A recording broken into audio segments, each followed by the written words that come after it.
Wanneer de dagen wat korter worden, heeft het Rijdend College Verkeersveiligheid op het lesrooster staan.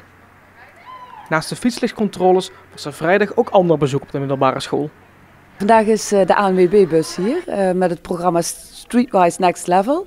Dat is een programma dat de ANWB aanbiedt voor het voortgezet onderwijs. En dat heeft te maken met verkeer.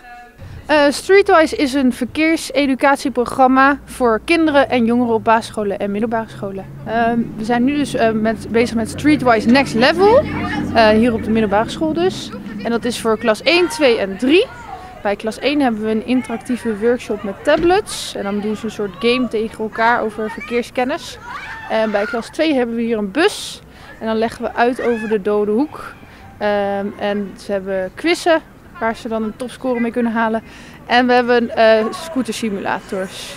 Waarbij ze dus kunnen voelen hoe het is om op een echte scooter te rijden. In klas 3 hebben we ook nog virtual reality brillen. En dan gaan ze dus rijden in verschillende voertuigen. En ook in groepjes tegen elkaar strijden ze. En dan krijgen ze tussendoor ook vragen. En die vragen kunnen ze dan beantwoorden met 1, 2 of 3 op het toetsenbord, zeg maar. Eerder deze week werd de verlichting van de leerlingen al gecontroleerd. Nou, wat wij proberen te doen is leerlingen ervan bewust maken dat het wel heel belangrijk is dat ze hun licht aanzetten. Door middel van dit soort acties. We hebben ook bij de uitgangen van de poort, waar de leerlingen naar buiten fietsen, is ook wat op de grond gespoten van licht aan. En we hebben van Veilig Verkeer Venray hebben we hele mooie posters gekregen. Die staan ook naast de poort geplaatst. Het fijne is dat eigenlijk onze conclusie is dat ik denk dat wel 95% van de leerlingen goede verlichting op de fiets heeft. Nou is het natuurlijk het volgende punt is dat ze hem ook aanzetten. Maar de verlichting is van de meeste leerlingen prima in orde. En daar zijn we heel blij mee. Tijdens de lessen worden thema's als fietsen zonder licht en appen op de fiets besproken. Ja, al die aspecten komen aan bod. Dus we vragen ook of ze een telefoon gebruiken op de fiets. En wat bij jongeren zo is dat ze vaak zelf bewust moeten worden van wat ze doen. Dus je moet niet met een vingertje gaan staan van dat moet je niet doen, want dan gaan ze het juist doen.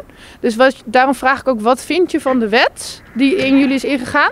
En wie vindt het goed dat die wet is ingegaan? Dan steekt er altijd 1 jongere zijn vinger op. En dan is die dus in ieder geval voor dat je niet je telefoon moet gebruiken op de fiets. En zo hoop ik dat de andere jongeren daar ook over na gaan denken van, oh, als diegene het geen goed idee vindt, dan ik ook niet, zeg maar. En van andere jongeren nemen ze dat dus sneller aan dan van mij. App op de fiets, dat gebeurde vorig jaar bij onder 1 op de 5 jongeren ongeveer.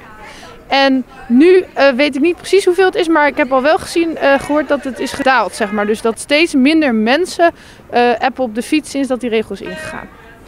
Het programma over de verkeersveiligheid krijgt in de komende maanden nog op diverse manieren vervolg.